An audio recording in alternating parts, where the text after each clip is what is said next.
ئەم کاتتان باش.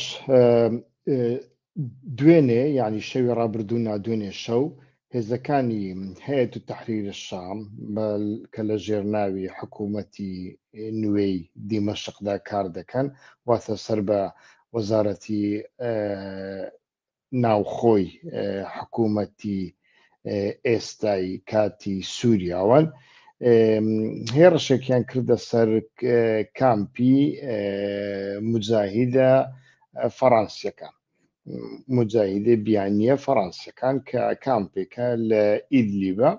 هەندێک کەس باس لە 200 جیهادی دەکەن، هەندێک کەس زیاتر ویانیش کەمتر، ژمارەکەی ئێمە بە تەواوەتی نازانی، بەڵام ئەمانە لە کامپێکدا دەژین لە ئیدلیب، شوێنێکی تایبەت بە خۆیان هەیە و ئیتر لەوێدا مەشق و ڕاهێنان دەکەن. هەر گروپێک لەمانە کامپی تایبەت بە خۆیان هەیە و غەنیمە دەستێن و خەڵک دەڕفێن و ئیتر گومرگ دەستێن و بە تایبەتیش لە کاری ڕفاندندا ڕۆڵێکی زۆر زۆر خراپ دەبینن. هەر کاتێک کەسێک دەڕفێنن لە بەرامبەردا داوای فیدە دەکەن، یعنی بڕێک پارە لە بەرامبەر ئازادکردنی ئەو کەسەی کە ڕفێنراوە. زۆر بەیجاریش کچەکان دەڕفێنن و هەندێک جار ئەگەر بزانن خانەوادەکە خزم و کەسیان لە دەرەوە هەیە و یانیش ڕەوشی ئابوووریان هەندێک باشە، پارچە عەرزێکیان هەیە و یانیش ئۆتۆمبیلێکیان هەیە، زۆر بەیجار ئەوانە دەکەنە ئامانج و بە تایبەتیش ئەگەر بزانن ئەمانە سەر بە گروپێکی دیاریکراوی جیهادیەکان نین. ئیتر لە ژێرناوی ئەوەی ئەو گروپە کچێکیان ڕفاندووە و دایکی کچەکە شکایەتی کردووە لە لای وەزارەتی ناوخۆ، ئەو هێرشە پێک هات. هێرشەکە بۆ سەر چێ پێک هات؟ بۆ سەر ئەو گروپە پێک هات کە گوتمان ناوی گروپی مجاهیدە فەڕەنسیەکانە کە عومەر دیابی واتە هاوڵاتیەکی فەڕەنسی و لە هەمان کاتدا ئەو هاوڵاتیە فەڕەنسیە بە ئەسڵی خۆی سەنەگالیە. ئیتر لەسەر ئەم هێرشەکان پێک هاتن کە هەوڵ بدەم بزانم وێنەکەی دەتوانم بێنمە سەر شاشە. تکایە یەک دقە داوای لێبوردنەکەم. بەڵێ ئەمەیە، ئیتر ئەمەیە کە دەیبینین ئەم کەسەیە. ئیتر عومەر، ئەو عومەرە هاوڵاتیەکی فەڕەنسیە، بەڵام بە ڕەگەز سەنەگالیە سەرۆکایەتی ئەو گروپە دەکا، واتە مجاهیدە فەڕەنسیەکان. ئیتر هێرشەکە بۆ سەر ئەو پێک هات و داوایان کرد خۆی ڕادەست بکە، سەرەتا شەڕێک دەرکەوت و دوای ئەوە گروپەکانی دیکەی جیهادی بە تایبەتیش ئۆزبەکیەکان کەوتنە دەورە، نێوبژیوانیان کرد، شەڕەکە تا ڕادەیەک ڕاوەستا، بەڵام هەتاوەکو ئێستاش دەوروبەری ماڵەکەی و یانیش کامپەکە بە تەواوەتی کۆنتڕۆڵ کراوە. ئیتر ئەمە کۆمەڵێک شڕۆڤەی جیاوازی لەگەڵ خۆی داهێنا. ئایا بە ڕێنمایی ئەمریکا و فەڕەنسا جۆلانی واتە ئەحمەد شەڕعی ئێستا جیهادیەکان پاکتاو دەکا، هەموو جیهادیەکان لەناو دەبا و کۆمەڵێک بابەتی دیکەش، بە تایبەتی هەندێک کەس ئەمەیان بەستەوە بە سەردانی جۆلانی بۆ فەڕەنسا کە ماکرۆن خاوڵی سووری لە بۆ هەڵکرد. یعنی بێگومان فەڕەنسا ئەگەر داخوازیەکی وهای هەبێ ئاساییە و ئەمە بە دوور نییە، بەڵام لە ئێستاوە ئایا داخوازیەکی وها هەیە یان نا، و ئەحمەد شەڕع ئەمانە پێک دێنێ و یانیش پێک نایێنی. پێویستە لەسەر ئەمە قسە بکەین. یعنی هەمومان دەزانین ئەگەر بێت و ئەحمەد شەڕع گەڕەنتیەکی ناوخۆیی و دەرەوەی بە تەواوەتی پێ نەدرێ بۆ ئەوەی ماوەیەکی درێژ لەسەر دەسەڵات بمینێتەوە، زۆر زەحمەتە بتوانێت جیهادیە بیانیەکان لە سووریا دەربکە ویانیش لە ناویان ببا و دەستگیریان بکە. ئەحمەد شەرع ویانیش جۆلانی پێشتر کە لە ئیدلی بووە کۆمەڵێک جار کاری وهای کردووە. ئەو کارانەی چۆن کردوونە هەر گروپێک نەهات بێتە ژێر دەسەڵاتی ئەو ویانیش هەڕەشە بوو بێ بۆ سەر دەسەڵاتی ئەو ویانیش حکوومەتی ئیدلیبی ڕەت کردبێتەوە ئیتر یان شەڕێکی لەگەڵ کردووە یان دۆرپێکی کردووە یان هەڕەشەی لێ کردووە و ئەمەی قبول کردووە ئەم گروپانەی قبولکردن هەر کەسێک شوێنی خۆیان هەبێ و بە ئارەزووی خۆیان بتوان چەتەگەرایی بکەن فیدە بستێنن باج و سەرانە لە خەڵک بستێنن تاڵان بکەن ئەمەیان هیچ کاتێک کێشە نەبووە. لە بەرامبەر ئەمەدا ئەو حکوومەتەی کە جۆلانی لە ئیدلیب ڕایگەیاند بوو قبولی بکەن لە دژایەتی نەکەن یعنی ئەگەر قبولیش نەکەن دژایەتی نەکەن. ئێستاکە دەبینین ئەحمەد شەرع هاتوتە سەر تەختەکەی بەشار ئەسەد لە دیمەشق دادەنیشێ و بێگومان ئێمە دەزانین کە ئەمریکا کۆمەڵێک بازرگانی کۆمەڵێک ئالوگۆڕی لەگەڵ دەکاتن ئەو ئالوگۆڕیانە تاکەی بەردەوام دەبن نازانی بەڵام ئێمە دەزانین کە چەند ئامانجێک لە پشت ئەو ئالوگۆڕیانە هەن ئیتر ئەم جیهادیانە چەندین ساڵە کاریان لەسەر دەکرێت و هەندێک جار وڵاتانی خۆرئاوە بە تایبەتی بەریتانیا ئەمانە بەکاردێنێ هەر بۆ نمونە هەر دوێنێ ئەو بەریتانیایە ئیتر هەموو سزاکانی لەسەر ئەحمەد شەرع هەڵگرتن و لە لیستی تیرۆر جاری یەکەمە ئیتر بەریتانیا ئەحمەد شەرع لە لیستی تیرۆر دەردێنێ ئەمە زۆر گرنگە ئەمریکا دەری نەهێناوە حتا تورکیا بەڕسمی دەری نەهێناوە یعنی بزانە شتەکە بەو شێوەیە چونکە دەستەی تەحریر الشام جەبهەت النوسرا ئەوانە لە لیستی تیرۆردانە جەبهەت النوسرا ناوەکەی گۆڕاوە خۆی کردوتە هەیەت و تەحریر الشام لە بەڵگەنامەکانیشیاندا باز دەکرێیانی بەڵام هیچ کەسێک هەتاوەکو ئێستا ئەحمەد شەرعی لە لیستی تیرۆر دەرنەهێناوە فەڕەنسا ئەمریکا هەر لە بۆ هەندێش مەسەلەن تەماشا دەکەین هەتاوەکو ئێستا هیچ وڵاتێک سەفیری خۆی سەفیری نوێی لە یعنی سەفیری هیچ وڵاتێک ڕێگەی نەداوە سەفیرێکی نوێ کە ئەحمەد شەرع تەعینی بکە لە وڵاتەکەیدا دەست بەکار بێ تەماشاکە بڕۆ تەماشای مۆسکۆ بکە بۆ نمونە کە ئێستا پەیوەندی زۆر خۆشە لەگەڵ ئەحمەد شەرعیان قبول کرد و لەگەڵ ئەحمەد شەرع کۆمەڵێک پەیمانیان نوێکردنەوە و گرنگترینیشیان ڕێزگرتن و پابندبوونی ئەحمەد شەرع و بەڕێوەبەرایەتەکەیەتی بە هەموو ئەو پەیمانانەی کە لە مێژووی نێوان ئەسەد و سۆڤیەتی پێش و رووسیای ئێستا دەمۆر کراوە.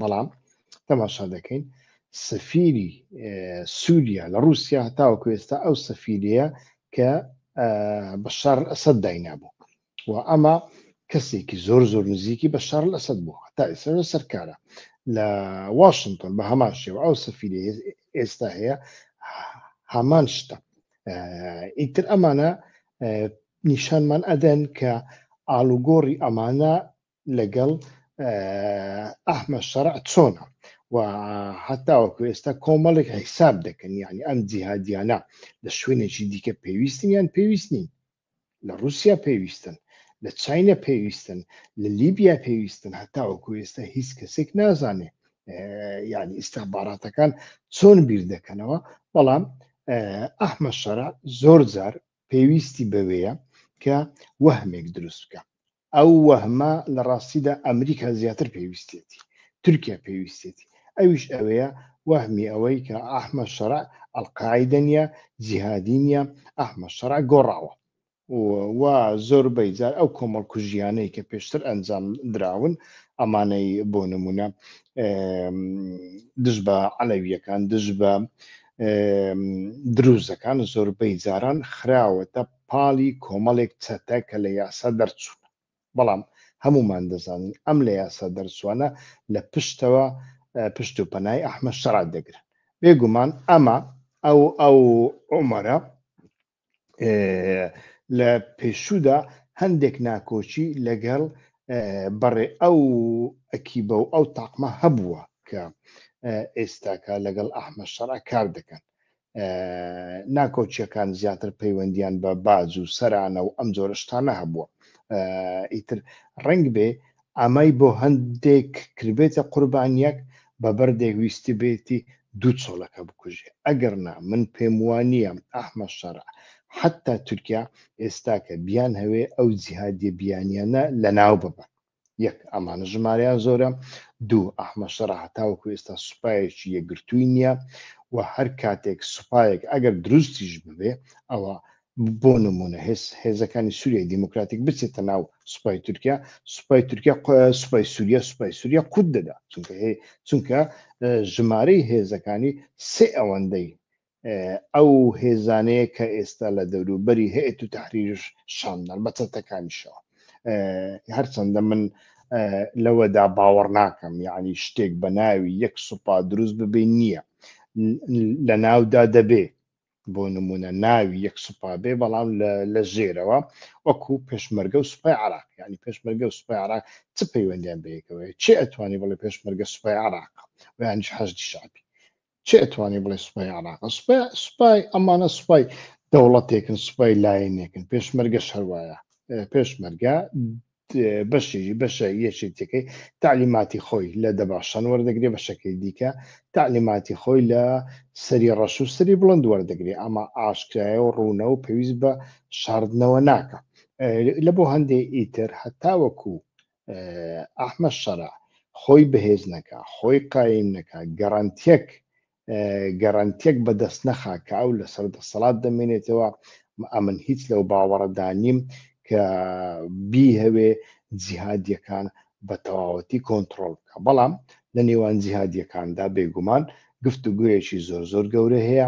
ئەحمەد شەڕە سەرەتا بەڵێنی بەوانە داوە کە دەوڵەتێکی شەریعە دروست بکە و لەگەڵ ئەمانە متتەفق بێ هەتا دوایی لەگەڵیان بمێنێتەوە لەو بارەیەوە ئەوەی خۆشی نەشاردۆتەوە لە دوای ئەوەی کە سوپاکەی تشکیل کرد بەنیاز بوو 300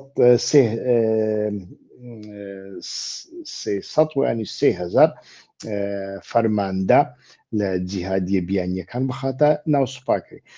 کاری سەرەتا دۆناڵد ترامپ ڕێگای لێگرت و یانیش دژایەتی کرد، بەڵام لە دواییدا ئیتروتی بە شێوەیەکی کۆنتترۆل دەبێ ئەمە بکرێ.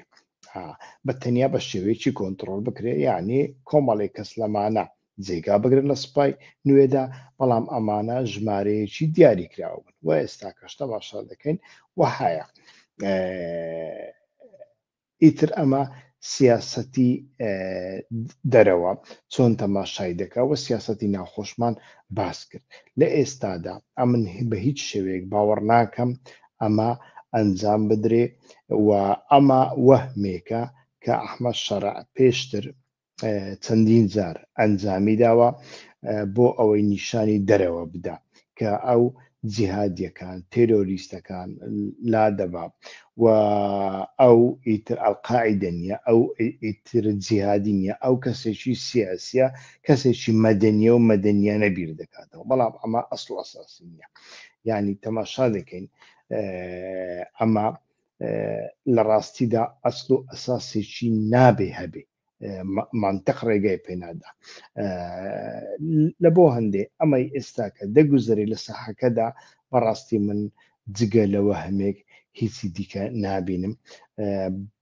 بەڵێ هەندێک کەس هەن کە ناکۆچی تایبەتیان هەیە لەگەڵ دار و دەستەکەی ئەحمەد شەڕە، ئەمانە دەبنە قوربانی، بەڵام ئەوە واتایەکی ئەوە ناگەینێ کە ئەو جیهادیە بیانیانە لە ناو دەبرێن، واتایەکی ئەمەش ناگەینێ کە ئیستیخباراتی وڵاتانی خۆرئاوا ئەم جیهادیانە لە دەست خۆیان ناهێڵنەوە و یانیش نایبەنە شوێنێکی دیکە.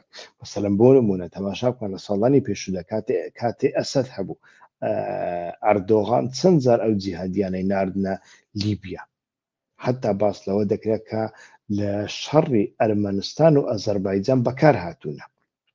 باس لەوە دەکرا کە ئەمانە بەشێکیان لە بۆ ئۆکرانیا نێردراون، بەڵام ئێستا بۆ ناینێرێ لەبەر ئەوەی نایهەوێ حکوومەتی ئەحمەد دەستی بەتاڵ بوو بێ. ئەمانە هەم جیهادیەکان پێویستیان بە ئەحمەد شەرع، هەم ئەحمەد شەرع پێویستی بەوانە. جیهادیەکان دەزانن ئەگەر ئەحمەد شەرع نەبێ کەس ئەمان ناپارێزێ، هەر کەسێک ئەم بێتە سەردەسەڵات ئەمانە دەرەکە. ئەحمەد شەرعیش دەزانێ کە دەوروبەری سووریەکان لێی ڕازی نین و هێزێکی وهای نییە بەتەنیا ئەو جیهادیە بیانیانە زیاتر ئەو دەپارێزن. بەڵام وەکووتم هاتنی ئەحمەد شەرع و ئەم جۆرە گوتارانەی ئەم جۆرە شێوازی جل لەبەرکردن و هەڵس و کەوتانەی ئەمە لە ناو بەشێک لە جیهادیەکان و دەوروبەرانیدا بێگومان هەندێک ئەوەی دروست کردووە، هەندێک ناکۆچی دروست کردووە. بەشێکیان ئەو ناکۆچیانش بەشێکیان ئیخوانیەکانن، ئەڵێن لە پێناوی سیاسەتدا لە پێناوی دەوڵەتدا ئەم جۆرە تەکتیکانە پێویستن. ئەمە سیاسەتی ئیخوانیەکانە، خۆ گونجاندن، خۆ نەرمکردن لە پێناوی دەوڵەتدا، لە پێناوی سەرکەوتوندا. دوای ئەوە ئێمە لە ناوەڕۆکدا هەمان ئەو کارە دەکەین کە پێشتر کردومانە. بەڵام بەشێکیان هەن لە ئێستاوە ئەحمەد شەرع بە کوفار و مەلعون و لادەر لە قەڵام دەدەن. ئیتر ئەمانە ڕەنگ بێ بەشێکیان ببن بە ئامانجی ئەحمەد شەرع، بەڵام ئەوە بە هیچ شێوەیەک ئەو واتای ناگەینێ کە ئەحمەد شەرع جیهادیەکان لەناو دەبا و من پێم وانییە CIA و دەستگای ئیستیخباراتی وەکو MI6 و ئەوانە بیان هەوێ ئەم کارە بکەن، تورکیاش نایەوێ ئەم کارە بکە. لە ئێستادا ئەم کارە زۆر زەحمەتە. ئەمە لە ئایندەدا شتێکی دیکەیە، بەڵام لە ئێستادا ئەم کارە زۆر زەحمەتە. ئەوەی پێویستە ئەو جیهادیانە لە شوێنێکدا بهێڵدرێنەوە، ئیدارە بکرێن بۆ کاتی پێویست. لە هەمان کاتدا لە نێوان هێزەکانی سووریا و ئەحمەد شەرعدا، هێزەکانی سووریا دیموکراتیک و یعنی دەستەی تەحریردا و یانیش حکوومەتی کاتی شامدا شەڕێک دروست نەبێ، بەڵام بە خۆیان کێشەکانی خۆیان چارەسەر بکەن. یعنی بە ئاشکرا ئەوەی ئەڵێن شەڕمەکەن، ئێوە لەگەڵ یەکتری دانیشن کێشەکانتان چارەسەر بکەن، چۆن چارەسەری دەکەن چارەسەری بکەن. بەڵام ئەمەش کارێکی زۆر مەحاڵە. یعنی چۆن دەیکەی ئەمە؟ ئەگەر بشیکەی ئایا هەڕەشەکان تەواو دەبن؟ هیچ کەسێک لە سووریا چەکدا دەنێ ئەمڕۆ، یعنی عەلەویەکان چیاندانە لە ڕۆژی یەکەمینی ڕووخاندنی ئەسەددا چیان بەسەرە، بەڵام دروزەکان چیاندانەنە خۆیان پاراست و ئێستاکە بۆتە دیفاکتۆیەکی فدرالی. لە هەمان کاتدا ناوچەکانی ژێر دەسەڵاتی هێزەکانی سووریای دیموکراتیک بە هەمان شێوە دیفاکتۆیەکی فدرالیە و هەتاوەکو فدرالی لە یاسای نوێی سووریادا نەچەسپێندرێ، بەڕاستی هیچ کەسێک ئامادە نییە نەوەکو چەکەکانی تەسلیمکە، بەڵکو ئامادە نییە لەناو سوپاسدا جێگا بکرێ. ئەمەی کە باز دەکرێت سوپایەک دروست بکرێ، ئەمە بەتەنیا وەهمە، شێوەیە، شکلە بۆ ئەوەی ئیتر دۆناڵد ترامپ بیفرۆشێتە جیهان. بەڵام تەماشا دەکەین سیاسەتی دۆناڵد ترامپ لە هیچ شوێنێکدا لەو بارانە سەرکەوتو نەبووە. دوێنێ پێرێ بوو ئیتر ئەوەی دەکرد لە تەلەڤیزیۆنەکانی خۆیدا، ئیتر کەسێک ڕۆژنامەنووسێک پەسنی دەدا، یعنی دوای جۆرج واشنتۆن و ئەبراهام ئیتر سێمین کەس دۆناڵد ترامپە، چونکە 8 جۆرە شەڕی کۆتایی پێهێناون لە جیهاندا، ئەوە خەریکە نوێمیشە. وەڵڵاهی من نەمزانیە 8 جۆرە شەڕ لە جیهاندا هەبن و نەشمزانیە یەکێک لەوانە دۆناڵد ترامپ کۆتایی پێهێنابێ. دۆناڵد ترامپ ئەو توانایی نییە ئەم جەنگانە کۆتایی پێبێنێ. جەنگ کۆتایی پێهێنان بە سیاسەتی پەلەپەل و لە بۆ ئامانجی بازرگانی و بچووک مەحاڵە بێنەجێ و سەرکەوتووە بوون. هاوڕێیان ئەو بابەتە کۆتایی پێدێنم، بەڵام بابەتێکی دیکە سەرنجی ڕادشام ئەویش کە لە تەلەڤیزیۆنەکان لە تەلەڤیزیۆن و لە کەناڵەکانی نزیکی پارتی دیموکراتی کوردستاندا باسی لێوە دەکرێ. ئەو باس لێکردنەش پەیوەندی بە بابەتێکەوە هەیە، نامەکەی دۆناڵد ترامپ لە بۆ مەسرور بارزانی. ئەوە لێرەدا دەیبینن، ئەوە سایتی کۆشکی سپیە لەوێدا تەماشاکەن، ئەوە دیسە دەینوسمەوە، هەر ناوی بارزانی لێبدە هیچ شتێک دەرناسێ، یعنی سایتەکانی دیکەشم تەماشا کرد، بۆ نمونە سایتی دەوڵەت تەماشام کرد، ئەمەیان کۆشکی سپیە وایت هاوس، لە سایتی دەوڵەتیشدا تەماشام کرد. بەڕاستی من نامەیەکی دۆناڵد ترامپم لە بۆ نێچیروان بارزانی نەدۆزیەوە، و ئەمە چییە بەڕاستی؟ ئەو نامەیە چییە؟ یعنی ئەو نامەیە کە ڕوودا و کوردستان 24 و باسنیوس و ئەمانە باسی دەکەن ڕۆلی نێچیروان بارزانی لە ئاشتیدا، یعنی لە کامە ئاشتیدا؟ بەڕاستی ئەمە نوکتەیەکمان بەبیردێنێتەوە کاتی خۆی بەرپرسیارێکی لە بۆ بزانم ڕۆژنامە نووسێک پرسیار لە بەرپرسیارێکی یەکێتی دەکاڵێ ڕۆلی ڕووناکبیران چییە لە وەستاندنی شەڕی ناوخۆییدا. بەرپرسیارەکەش ئەڵێ کاکە ئەمە گوێ لە فەڕەنسا و ئەمریکا ناگرین، گوێ لە ڕووناکبیر بگرین.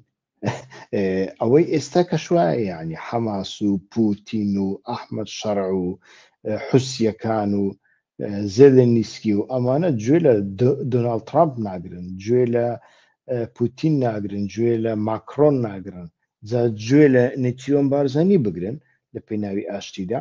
بەڕاستی ئەمە سەیرە. یەک دووەمینیان، ئەگەر ئەو نامە ڕاستێکیشی هەبێ بۆ لە سایتەکانی ڕسمی ئەمریکادا بڵاو نەکراوەتەوە تاوەکو ئێستا، بۆ بەتەنیا لە کەناڵەکانی پارتیدا. سەرچاوەکە ئەوەیە.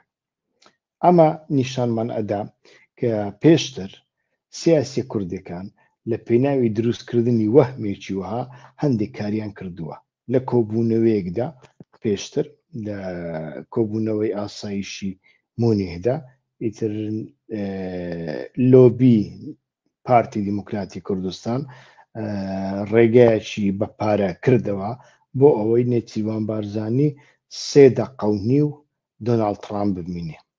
بەڵێ بینی بە پارەیەکی زۆر بینی، بەڵام لەو کاتەدا دۆناڵد ترامپ هیچ قسەیەکی دەربارەی کوردستانی عراق و باشووردا نەکرد، هەموو قسەکانی دەربارەی سووریا و ڕۆژئاوا بوو، و ئەمە نیشانیدان کە دۆناڵد ترامپ لی تێکسووە نێچیروان بارزانی نەناسیوە، وای زانیا مەزلوم عەبدیە، و ئەمە نیشانمان ئەدا کە ئەو کارانە بە پارە کراوە، هەر لە بۆ هەندێش لە سایتی کۆشکی سپیدا نانووسرێ. بەڕاستی هیوادارم وا نەبێ، بەڵام ئەمەی ئێستا کە دەیبینین هەتاوەکو ئێستا ئەوەمان پێ دەڵێ کە ئەم جۆرە کارانە، ئەم جۆرە وەهمانە بەڕاستی لە سیاسەتی ڕۆژهەڵاتی ناوەڕاستدا وەهمی زۆر زۆر خراپن، یعنی سیاسەت بەمە ناکرێ.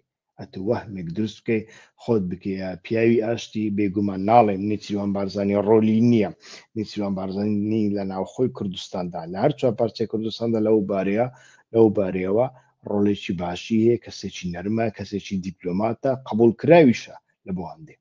ئەوە ناڵێ و نێچیروان بارزانی ئەگەر ڕێگەی پێ بدرێت لە ناو پارتی دیموکراتی کوردستاندا زۆر کێشە هەیە، ئەتوانێ یەکلاشی بکاتەوە. بەڵام ئەو نامەیە بۆ لەو کاتەدا بۆ نێچیروان بارزانی نێردراوە؟ ئایا ترامپ نیانیش نێچیروان بارزانی شتێکی بە ترامپ داوە؟ پارتی شتێکی بە دۆناڵد ترامپ داوە؟ ئەو شتە چییە؟ و لە هەمان کاتدا ئەمە بۆ لە سایت ڕسمیەکانی ئەمریکادا بڵاو ناکرێتەوە، سەرنجی ڕاکێشە. هەتا بەرنامەی ئایندە کاتێکی خۆش تکایە وەکو هەموو جارێ ئەو گرەیە دووبارە دەکەمەوە ئەوانەی نەبوونەتە سوبسکرایب تکایە سوبسکرایب بکەن ئەگەر نازانە سوبسکرایب چییە نامەیەک بنووسن من فلیمێکتان بۆ دەنێرم دەزانم چۆن دەکرێت و گرنگی ئەمە لەو فلیمەدا هەیە کە بۆ سوبسکرایبکردنی کەناڵەکە یوتیوب پێویستە و ئەوانەی کۆمنتیان هەیە ئەوانەی پرسیاریان هەیە بەسەر هەردوو چاو من هەموو کۆمنتەکان دەخوێنمەوە زۆرجار هەندێک کەس گلەیی دەکاڵێن بۆ جواب نادێت چونکە کۆمنتە کۆمنت خۆ ناوی جواب دەبێ ڕێزی لێ بگری دەبێ بیخوێنیەوە دەبێ ئەزمموی لێ وەرگری هەر پرسیارێک نیشانی پرسیاری لەسەر بێ پرسیارەکە پەیوەندی بە بابەتەکەەوە هەبێ و بە زمانێکی پاڕا و ڕێک و پێک نووسرابێ ئەوە بە دڵنیاییەوە ئەگەر لە کاتی لایفیشدا جوابی نەدەمەوە لە کاتی دیکەدا جوابی دەدەم